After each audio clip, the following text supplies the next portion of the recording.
আসমান আল্লাহ বানাইছেন কুন ফায়াকুন বইলা, জমিন আল্লাহ বানাইছেন কুন ফায়াকুন বইলা, ফেরেশতাও আল্লাহ বানাইছেন কুন ফায়াকুন বইলা।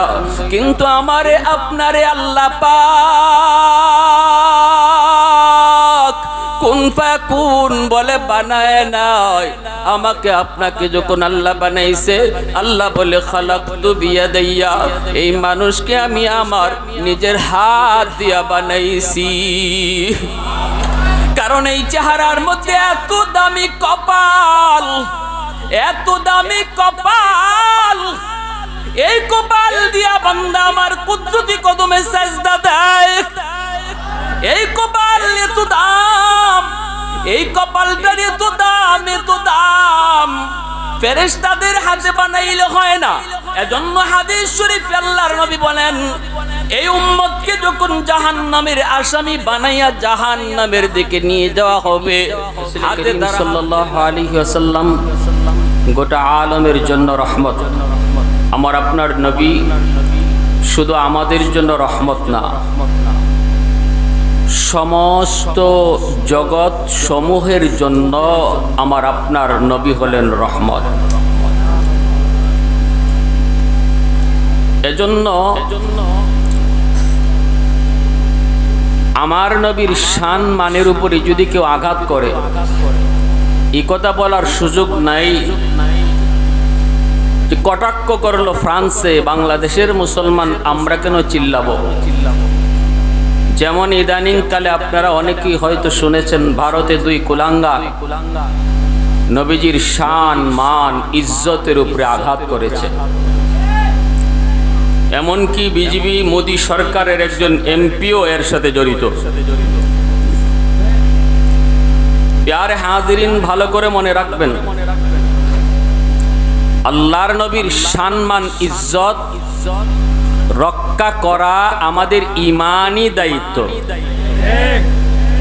এটার সাথে আমাদের ঈমানের সম্পর্ক। ঈমানের কোন মানুষ নবীজির উপরে আক্রমণ হলো, নবীর শানের উপরে আক্রমণ হলো, আঘাত হলো, আর সে তার জায়গা থেকে জবাব দিল না, নিশ্চিত কিয়ামতের মাঠে আল্লাহর নবীর শাফাত পাবে না, নবীজির পরিচয় দিবেন না। কারণ এর সাথে আমার আপনার সম্পর্কটা ঈমানের। এজন্য ভারতে আমার নবীর শানের উপরে আঘাত হয়েছে, বাংলাদেশের মুসলমান কেন চিল্লায়? কারণ নবী শুধু ভারতের নবী নন, আমার নবী গোটা আলমের নবী। পৃথিবীর যে কোনো প্রান্তে যদি আমার নবীর শানের উপরে আঘাত হয়, আমি যদি পৃথিবীর অন্য প্রান্তেও থাকি, আমার ঈমানি দায়িত্ব এর প্রতিবাদ করা। প্যারে হাজিরিন, এজন্য বলি আমরা মুসলমান, নবীর আশিক, নবীর উম্মত। আমরা আমাদের ব্যক্তির উপরে আক্রমণ সইতে পারবো, আমরা আমাদের ছেলে মেয়ে বাপ দাদার উপরে আক্রোশ আর আক্রমণ আঘাত সেটা সইতে পারি। কিন্তু প্রাণের নবী, কলিজার নবীকে যদি কেউ আঘাত করে, নবীর শান নিয়ে কটাক্ষ করে, কোনদিন নবীর আশিক নবীর প্রেমিক বরদাস্ত করতে পারে না। সাফ সাফ কথা, ঠিক কিনা জোরে বলেন? যদি এই ক্ষেত্রে কেউ নীরব থাকে আর মুখে আশিকে রসুল বলে, এ এক নম্বর বাটপার।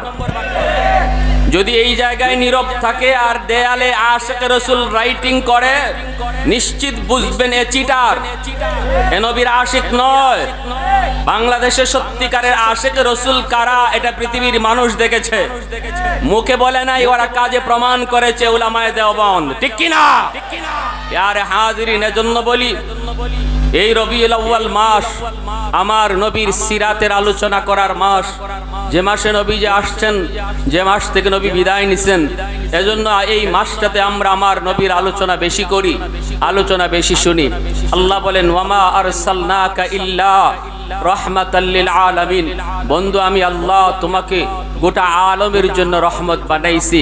আমি আল্লাহ রব্বুল আলামিন, আর তুমি হলে রহমাতুল লিল আলামিন। আমি আল্লাহর খুদাই যত এরিয়া জুড়ে, তোমার নবুয়তিও তত এরিয়া জুড়ে। সুবহানাল্লাহ, জুড়ে বলে।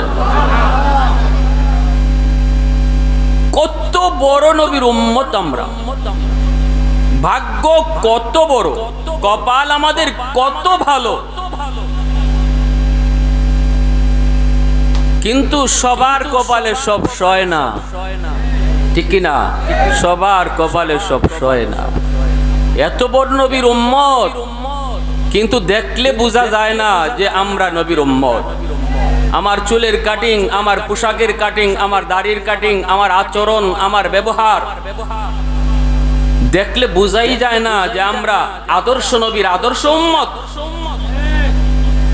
নিজেরা মারামারি কাটাকাটি অল্পতেই, সামান্য জায়গা জমি নিয়ে সামান্য স্বার্থের কারণে নিজেরা দ্বন্দ্বে জড়ায়া যায়। অথচ আল্লাহ রাসূল সাল্লাল্লাহু আলাইহি ওয়াসাল্লামের আদর্শ কি ছিল? আল্লাহ নিজে কোরআনে বলেছেন, আশিদ্দাউ আলাল কুফার রুহামাউ বাইনাহুম। আমার নবী আর নবীর সাহাবীদের আদর্শ হলো তারা নিজেরা অতি নরম, একজনে আরেকজনের সাথে কখনো ঝগড়ায় লিপ্ত হয় না, তারা একে অপরকে ভাই ভাই জানে। কিন্তু যখনই ঈমান আর কুফুরের টক্কর বাজে, হক বাতিলের দ্বন্দ্ব লেগে যায়, তখন তারা আগুনের চেয়েও বেশি গরম। এই নরম মানুষগুলাই তারা আবার গরম মানুষগুলাই আবার নিজেদের ভিতরে নরম। আর আমরা আজকে সম্পূর্ণ উল্টা, নিজেরা খুব গরম, আর যেখানে গরম হওয়ার কথা এখানে নরম, ঠিক না ভাই? কই আওয়াজ কই? আজকে ভারতে আমার নবীর শান নিয়ে আঘাত করলো, কই উলামায়ে কেরাম? আমি যে নিউজটা আপনাদেরকে দিলাম, হয়তো এখানে অনেকেই জানেনই না, ঠিক কি না? অনেকেই জানেনই না, অথচ এটা আমার জানার কথা ছিল। এটা আমার সাথে ঈমানের সম্পর্ক। আমি আমার অবস্থান থেকে প্রতিবাদ জানানো, এটা আমার ঈমানি দায়িত্ব। এখানে আমার গরম হওয়ার কথা ছিল, এখানে প্রতিবাদ করার ভাষা আমার জাগ্রত হওয়ার উচিত ছিল, কিন্তু এই জায়গায় আমি কিছুই জানি না। কিন্তু আরেক মুসলমান ভাই তারে সার দিতে রাজি না, ধরো মারো কাটো, ঠিক না? এটাই তো আজকে বাংলাদেশের চিত্র। আজকে বাংলাদেশের চিত্র তো এমনই, নিজেরা মাইর করে মরতেছি, নিজেরা মারামারি করে মরতেছি। দুশ্মন হাসতেছে, নিজেরা মরো। মুহাম্মাদুর রাসূলুল্লাহ ওয়াল্লাযীনা মাহু আশিদ্দাউ আলাল কুফফার রুহামাউ বাইনাহুম। আল্লাহ পাক রব্বুল আলামিন তিনি বলেন, শোনো আমার বন্ধু এবং বন্ধুর সাহাবায়ে কেরাম, তাদের আদর্শের কথা আমি আল্লাহ বলি, শোনো। পৃথিবীর মানুষ, নবীর উম্মত, যদি শান্তি চাও, যদি তোমরা শান্তির সমাজ চাও, শান্তির জীবন চাও, শান্তির রাষ্ট্র চাও, তাহলে একমাত্র পথ, একমাত্র নীতি, একমাত্র আদর্শ হলো মদিনাওয়ালার নীতি। পৃথিবীর মানুষ যদি কখনো শান্তি পেয়ে থাকে, সেই শান্তির মানুষগুলা ছিল মদিনার মানুষ। পৃথিবীর মানুষ কোন যুগে যদি শান্তি পেয়ে থাকে, সেই যুগ ছিল আমার নবীর যুগ। আওয়াজ দেয়া বলো ঠিক কিনা? কারণ হলো তারা আমার নবীর আদর্শকে গ্রহণ করেছে, আমার নবীর আদর্শ মতো সমাজ চালাইছে, আমার নবীর আদর্শ মতো জীবন চালাইছে, আমার নবীর আদর্শ মতো পরিবার গঠন করেছে, আমার নবীর আদর্শ সর্বক্ষেত্রে তারা ফলো করেছে। এজন্য মদিনার মানুষগুলি পৃথিবীর ইতিহাসে সোনালী মানুষ হয়েছে রে যুবক, সোনালী মানুষ হয়েছে, সোনালী যুগ তারা উপহার দিয়েছে। সমাজের ভিতরে তারা কখনো বিচার ব্যবস্থায় আল্লাহর নবীর আদর্শ স্থাপন করেছে, দুর্নীতি করে নাই, বিচারে বসছে, কখনো পক্ষপাতিত্ব করে নাই। কারণ আমার নবীর আদর্শ হলো বিচার করার সময় কে যে অপরাধী হয়, অপরাধীর কোনো পরিচয় আর তোমরা জেনে নিও না। অপরাধী কার ভাই, অপরাধী কার ছেলে, অপরাধী কার বাবা, অপরাধী কার কোন গোষ্ঠীর, অপরাধী কোন দলের, আল্লাহর নবী বলেন এটা বিচারকের দেখা, এটা ইসলামের আদর্শ নয়। বিচারকের দেখবে একটাই, অপরাধীর পরিচয় শুধু একটা, চোরের পরিচয় শুধু একটাই, সে চোর। অপরাধীর পরিচয় শুধু একটাই, সে অপরাধী, আর ভিন্ন কোনো পরিচয় তার নাই, ঠিক কিনা? কিন্তু আজকে আমাদের সমাজে বিচার দুর্বলের জন্য একরকম, গরিবের জন্য একরকম বিচার, ধনীর জন্য বিচার আরেক রকম। গরিবের পোলা যদি হয়, রিকশাওয়ালার পোলা হয়, তার জন্য বিচার একরকম। আর যদি কোটিপতির পোলা হয়, চেয়ারম্যানের পোলা হয়, মেম্বারের পোলা হয়, তাহলে তার জন্য বিচার অন্যরকম। ঠিক কিনা জোরে বলেন? আল্লাহর নবী বলেন, উম্মতের দোল অতীতে বহু জাতিকে আল্লাহ এজন্য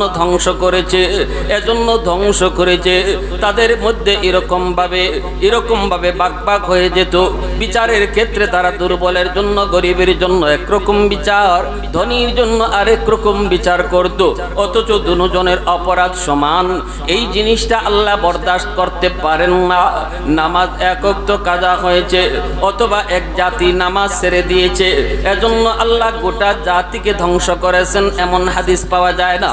কিন্তু কোন সমাজের মানুষ যদি বিচার করার ক্ষেত্রে জুলুম করে, অন্যায় করে, পক্ষপাতিত্ব করে, আল্লাহ এটা বরদাস্ত করেন না। আওয়াজ দিয়া বলেন ঠিক কিনা? টেকা খাইয়া বিচার আছে না নাই? আপনাদের সমাজে নাই? টেকা খাইয়া বিচার আছে না নাই? মুখ চিহ্নে বিচার আছে না নাই? 500 টাকা দিয়ে ওই বিচারের রায় ঘুরায় নেয়। কই চাচা 500 কেমনে কই মানুষে শুনাইয়া? বিচারের রায় তো তার পক্ষে দেয় না, রাতে দিয়ে আইছে 500, কেমনে কই বৈঠকে বইসা 500 যে দিলাম, কই গেল টাকা? কই চাচা পাশে কি কয়, তোর পাশে ঠেলাইয়া নে 10-এ, ঠেলাইয়া নে। তুমি দিয়া গেছো 500, পরে লই আইছে 1000। আমি 5-এর কথা কইমু না 10-এর কথা কইমু? এই যদি হয় আমাদের বিচারকদের অবস্থা, কোনদিন সমাজে শান্তি আসতে পারেই না। ঠিক কিনা জোরে বলো? কিয়ামতের ময়দানে আল্লাহ পাক রব্বুল আলামিন ওই বিচারকদেরকে আল্লাহ তার আরশের ছায়ার নিচে বসাবেন। রে যুবক, যেই বিচারক বিচার করার সময় ন্যায় বিচার করত, টাকা খাইয়া বিচার করত না, মুখ চিহ্না কথা কইতো না, হক কথা কইতো, ন্যায় কথা কইতো। আল্লাহর নবী বলেন, সাবাতুন ইউযিল্লুহুমুল্লাহু ফি যিল্লিহি ইয়াওমা লা যিল্লা ইল্লা যিল্লুহু, ইমামুন আদিল। 7 দল মানুষকে আল্লাহ তার আরশের ছায়ার নিচে মেহমান বানাবেন। প্রথম দল হলো যারা বিচারে বইসা হক কথা কইত। বিচারে বইসা যারা হক কথা কইত, তাদেরকে আল্লাহ তার আরশের ছায়ার নিচে মেহমান বানাবেন। আমার বাড়ি হবিগঞ্জ বানিয়েছং, আমাদের এলাকার একজন ন্যায় বিচারক একজন মানুষ ছিলেন, মুরব্বী। আমার দাদাদের জবানে শুনেছি, আমি ছোটবেলা ওনাকে দেখছি, এত সুন্দর চেহারা, এত সুন্দর দাড়ি। কোনো দিন কোনো বিচারে উনি অন্যায় কথা বলে নাই, অন্যায়কে সাপোর্ট দেয় নাই। এবার তুমি যেই হও, এমপির ফুলা হও আর মন্ত্রীর ফুলা হও, সেজদার হালতে তার মরণ হয়েছে। কি হালতে? সেজদার হালতে তার মরণ হয়েছে। সবাই সেজদা থেকে মাথা উঠাইছে, আল্লাহর বান্দা মাথা উঠায় না। নামাজ শেষ হওয়ার পরে দেখে ওই সেজদা অবস্থায় তার রূহটা কবজ হয়েছে। এজন্য বলি, মনে রাখবা, আমার নবীর আদর্শের আলোচনা করার মাস এই মাস, আমার নবীর আদর্শের আলোচনা করার মাস। নবীজি যুবকদেরকে নিয়ে আল্লাহর নবী একটা সমাজ গঠন করলেন, হিলফুল ফুজুল সংঘ গঠন করলেন। যুবকদেরকে নবী উৎসাহ দিলেন, কারণ যেই সমাজের যুবকগুলি তারা সুন্দর হয়ে যায়, ওই সমাজটা সুন্দর হয়ে যায়। যেই সমাজের যুবকগুলির অন্তরে আল্লাহর ভয় ঢোকে, ওই যুবকগুলি তারা এই সমাজটারে পরিবর্তন করে ফেলে। যুব সমাজ যদি নষ্ট হয়, গোটা সমাজ নষ্ট হয়। এজন্যই আল্লাহর নবী, রহমতের নবী, তার হাদিস শরীফের ভিতরে বলেন, যদিও হাদিসটা হাদিসে কুদসি, আল্লাহ বলেন, জানো নি, প্রতিদিন এই জমিনে যেই পরিমাণ গুনাহ হয়, যেই পরিমাণ অন্যায় হয়, যেই পরিমাণ অপরাধ হয়, যেই পরিমাণ দুর্নীতি হয়, যেই পরিমাণ অবিচার হয়, জুলুম হয়, জমিন প্রতিদিন আমি আল্লাহর কাছে আবদার করে, মালিক আর কত গুনাহ দেখবো, আর কত জুলুম দেখবো, আর কত গুনার আওয়াজ শুনবো। ও মালিক, ওই জালেমের পায়ের আওয়াজ আমি আর কত শুনবো গো, ওই সুদকুরের পায়ের লোড আমি আর কত নিব। আল্লাহ বলে জানোনি, জমিন প্রতিদিন আমার কাছে আবদার করে, আলা কুল্লা ইয়াউমিন ওয়াল আরদু ইস্তাজিলু রাব্বাহু আবদালিউ ইবনা আদম ফি কারি। ও মালিক, অনুমতি দাও, বেনামাজিকে আমি জমিন গিলে ফেলি, সুদকুরকে আমি জমিন গিলে ফেলি, টাকা খাইয়া বিচার করে ওই দুর্নীতিবাজকে আমি জমিন গিলে ফেলি, আর কত তারে আমি জমিনের উপর দিয়ে চলতে দেব। আসবিরু ইলা মাতা আসবিরু, ধৈর্য ধরব, ধৈর্য ধরব, ধৈর্য ধরব তো কত কাল, আর কত কাল আমি জমিন ধৈর্য ধরব। পারি না গো মালিক, একটু অনুমতি দাও, আমি ফেটে যাই, ওরে আমি গিলে ফেলি, আর ওরে হাঁটতে দিব না, চলতে দেব না। আল্লাহ বলে, রে জমিন থাম থাম, আমি আল্লাহ দেখতেছি এই জমিনে কত গুনাহ হয়, কত অন্যায় হয়, কত অত্যাচার হয়, কত জুলুম হয়, এরপরও আমি সাথে সাথে কেন ধরি না জানোনি? কারণ এই মানুষকে আমি আল্লাহ বড় আদর করে বানাইছি। আসমান আল্লাহ বানাইছেন কুন ফায়াকুন বইলা, জমিন আল্লাহ বানাইছেন কুন ফায়াকুন বইলা, ফেরেশতাও আল্লাহ বানাইছেন কুন ফায়াকুন বইলা, কিন্তু আমারে আপনারে আল্লাহ পাক কুন ফায়াকুন বলে বানায় নাই। আমাকে আপনাকে যখন আল্লাহ বানাইছে, আল্লাহ বলে খালাকতু বিয়াদাইয়া, এই মানুষকে আমি আমার নিজের হাত দিয়া বানাইছি। কারণ এই চেহারার মধ্যে এত দামি কপাল, এত দামি কপাল, এই কপাল দিয়া বান্দা আমার কুদরতি কদমে সাজদা দেয়। এই কপাল এত দাম, এই কপালটার এত দাম, এত দাম, ফেরেশতাদের হাতে বানাইলে হয় না। এজন্য হাদিস শরীফে আল্লাহর নবী বলেন, এই উম্মতকে যখন জাহান্নামের আসামি বানাইয়া জাহান্নামের দিকে নিয়ে যাওয়া হবে, হাতে তার হাত করে লাগানো হবে না, পায়ে তার পায়ে পা বেরি লাগানো হবে না, চেহারাও তার কালো থাকবে না, অথচ তারে এইভাবে আসামি বানাইয়া জাহান্নামের দিকে রওনা দিবে। জাহান্নামের মালিক দারোগা ডাক দিয়া বলবে, কারে তোমরা নিয়ে আইছো? কে সে? বলে সে অপরাধী। কি অপরাধ? অপরাধের কোনো আলামত তো দেখি না। অপরাধী হলে তার হাতে হাত করা লাগানো থাকবে, পায়ে তার পা বিড়ি লাগানো থাকবে, চেহারা তার কালো হয়ে যাবে। কারণ পাপীদের চেহারা মুসওয়াদ্দাউ ওয়া হুয়া কাযীম, চেহারা হবে কালো। পাপিষ্টের চেহারা হবে, জাহান্নামের চেহারা হবে কালো। এই কালো চেহারাও তার না, চেহারাটাও তার উজ্জ্বল, হাতের মধ্যে তার হাত করি নাই, পায়ে তার পা বেরি নাই। কেমনে বুঝি সে অপরাধী? কেমনে বুঝি অপরাধী? ফেরেশতারা বলবে, এত কিছু বুঝি না, আমাদেরকে আল্লাহ নিয়ে আসতে বলছে, এজন্য নিয়ে আইছি। তখনই আল্লাহকে মালিক দারোগা কইব, মালিক এ কেমন অপরাধী? অপরাধীর কোনো আলামত তো হাতে পায় নাই। আল্লাহ পাক রব্বুল আলামিন বলেন, মালিক থাম, এত লম্বা কথা কইও না, এ আমার নবী, আমার বন্ধুর উম্মত, আমার হাবিবের উম্মত। ও মালিক, কি আমার হাবিবের উম্মত? মালিক ফেরেশতায় কইব, মালিক হাত করা কই, পায়ে বেরি কই, চেহারা তার কালো না কেন? আল্লাহ বলবেন, যেই হাত ওযুতে ব্যবহার হয়, এই হাতে হাত করা লাগে না। যেই পা দিয়ে আমার নবীর উম্মত মসজিদে একবারও গেছে, জুম্মার দিনও গেছে, ওই পায়ে পা বেরি লাগে না রে মালিক। যেই চেহারা দিয়া আমি আল্লাহর কুদরতি কদমে সাজদা দিছে, জীবনে যদি একবারও হয়, দুবারও হয়, এই চেহারা কোনোদিন কালো হয় না। জোরে কন্যা সুবহানাল্লাহ, আর একটু জোরে কন্যা সুবহানাল্লাহ। লা জিদ্দা ওয়ালা নিদ্দা ওয়ালা হাদ্দা লিমাওলা, লা জিদ্দা ওয়ালা নিদ্দা ওয়ালা হাদ্দা লিমাওলা, আল আনা কামা কানা ওয়ালাম ইয়ালকা যাওয়ালা, আল আনা কামা কানা ওয়ালাম ইয়ালকা যাওয়ালা।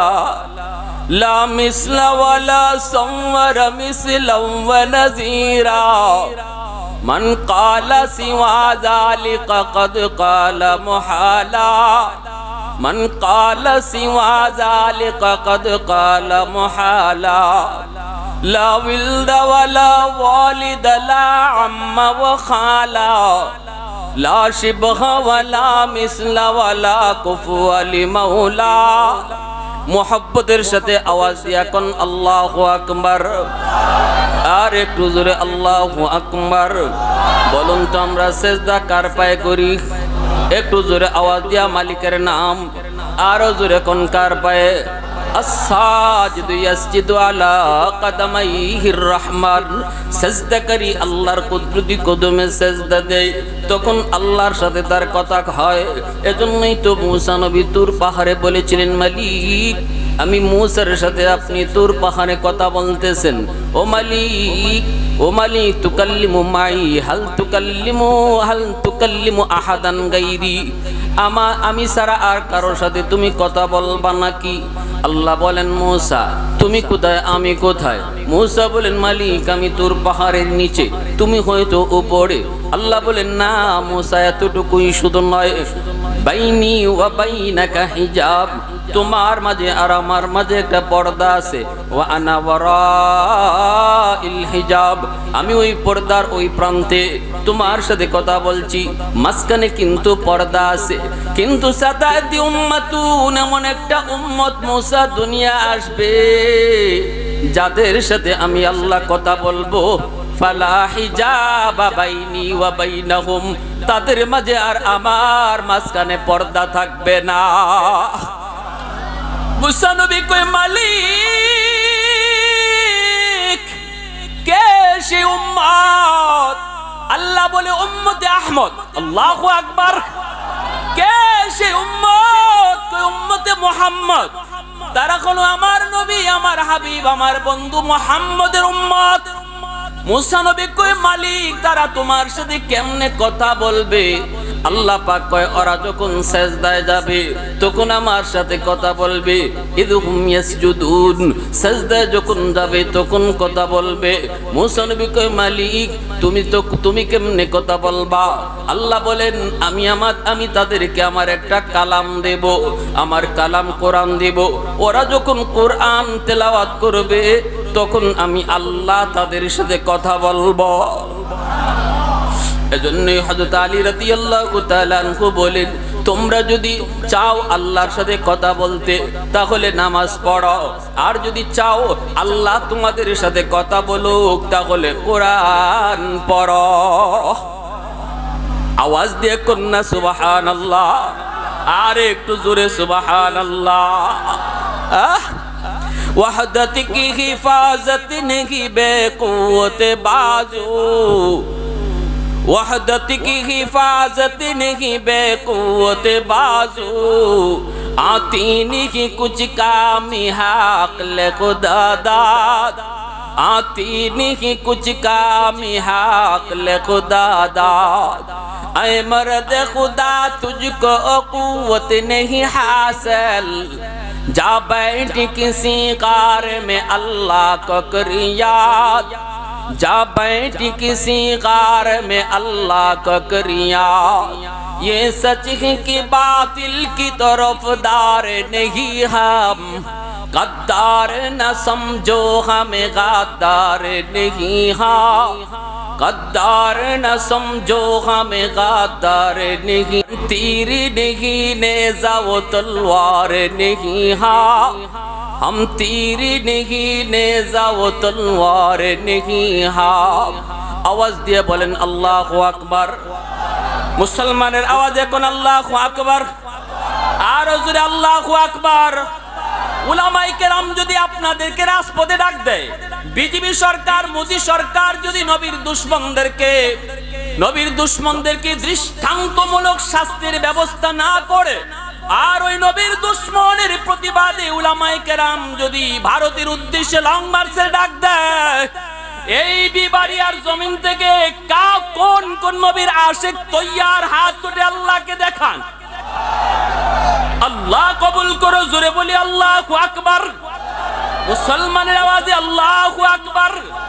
আল্লামা শাইখ সাজিদুর রহমান দামাত বারকাতুহুম যদি আপনাদেরকে রাজপথে ডাক দেয় হাদিসের মসনদ ফালাইয়া, কোন কোন নবীর আশিক জীবন দিতে তৈয়ার নবীর জন্য, একটু হাত উঠাও।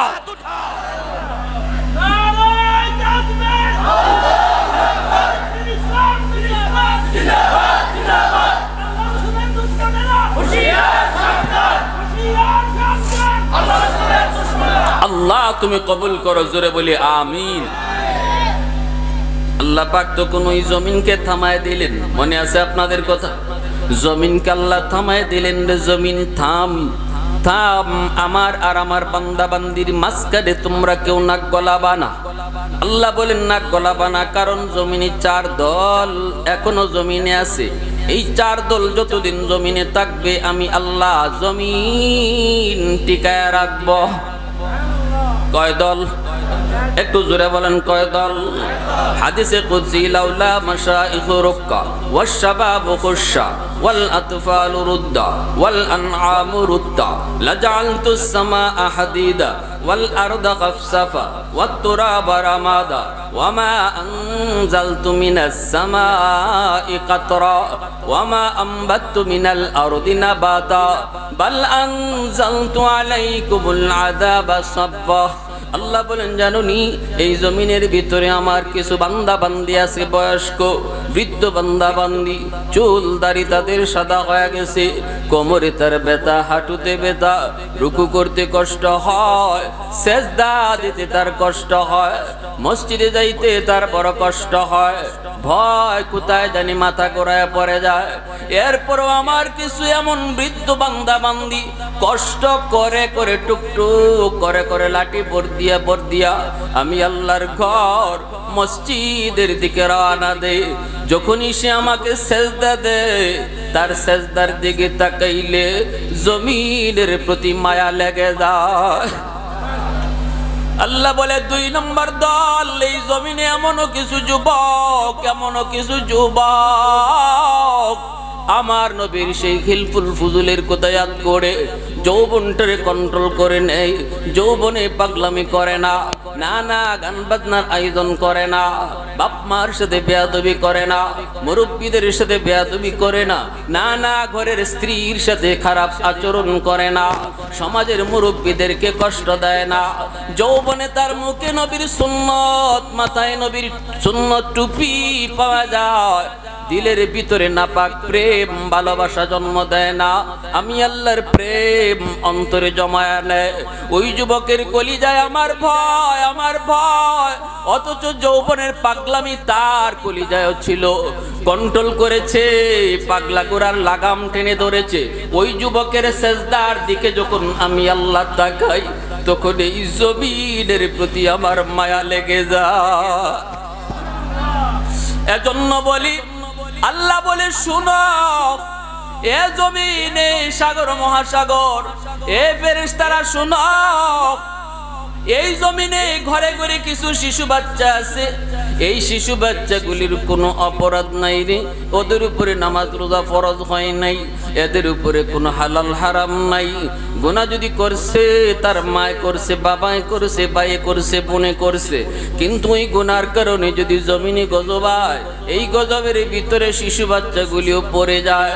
অথচ শিশুরা মাসুম নিষ্পাপ, শিশুদের কান্নার দিকে যখন আমি আল্লাহ তাকাই, তখন এই জমিনের প্রতি আমার মায়া লাগে।